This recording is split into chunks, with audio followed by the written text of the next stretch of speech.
kabataan, ang ikulong mo dun sa bahay ng sila lang ang nagkikita, madedevelop at madedevelop Opo. din. Opo. Tama Diba? po, So, opo. na-develop ka talaga, Myrtle. Sabi mo, opo.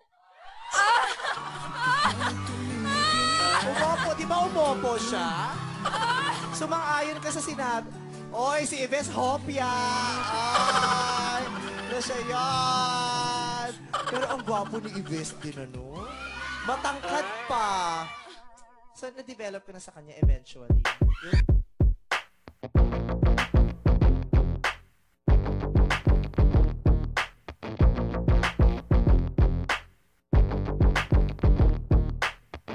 I'm looking for a lover, not a friend. Somebody who can be there when I need someone to talk to. I'm looking for someone who won't pretend. Somebody not afraid to say the way they feel about you. And I'm looking for someone who understands how I feel. Someone who can keep it real and who knows the way I like to have it my way. And I'm looking for someone who takes me there, wants to share, shows he cares. Thinking you're the one that I've been waiting for. Is it you? Is it you? Maybe you're the one I've been waiting for. Could you be the one for me? Could you be the one I need? Is it you?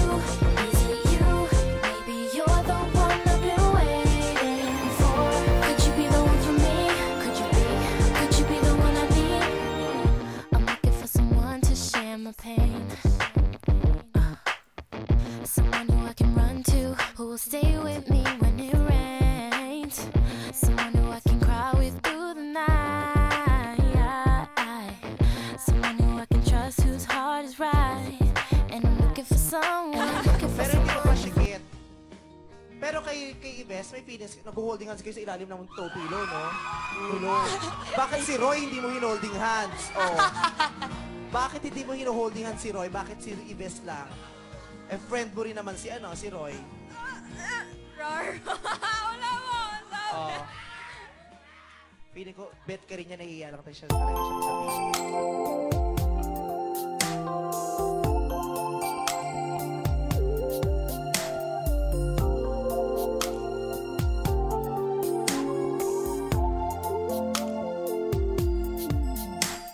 Remember the first day when I saw your face. Remember the first day when you smiled at me. You stepped to me and then you said to me, I was the woman you dreamed about. Alam mo ba kung saan siya nakatira sa totoong buhay? Opo, Saan? sa puso ko.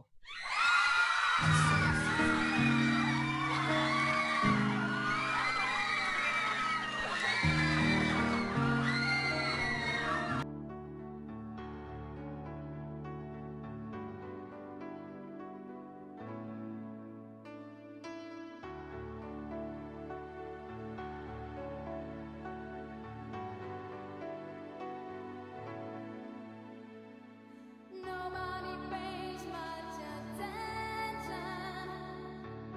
They misuse their time. Maybe it's better to mention. You're very cute, huh? No, the reason why I said that is because no wonder na in love si Myrtle sa kanya. Anong last words mo kay Myrtle kagabi? Very nice question. I like it. Sabi ko po kasi hindi kita sa labas din. Mag-apologize ako sa friends kung siyempre sa mga taong naapektuhan na sa So, yun po. Sabi ko, galingan mo na lang dyan. So, supportan ko namin sa labas. I think Ives and Myrtle will meet a good love. Iyak mo lang. Ate, ito yung sabihin mo basta. Ano po, parang na-shock siya. Then, parang hindi siya makapaniwala na lalabas na. Nag-out kayo. Opo, paglabas po. Fan talaga ako ng Mervis. Ilan tao sa mga fans? Your message to all your fans. Sa lahat po ng mga sumuporta at nagmahal po sa akin, maraming salamat po. And, ano po, God bless po. Thank you. Good luck, Ines. Be good. Work hard. Thank you po. Para magtagal kayo sa industry. Para masurpass mo. Kasi ano mo ang challenge ngayon? Yung sa mga talents from reality shows, dapat ma-surpass nila yung popularity. Dapat ma-love sila, not just because they're popular, but because they're talented, and ang pinagbubusan nila ng so much yung kanilang craft. So, we wish you good luck. Thank you po. Thank you. Maraming salamat po. Everyone's gone someplace. I'll pick you up and in the trunk I've packed a cooler and a 2-day suitcase. 'Cause there's a place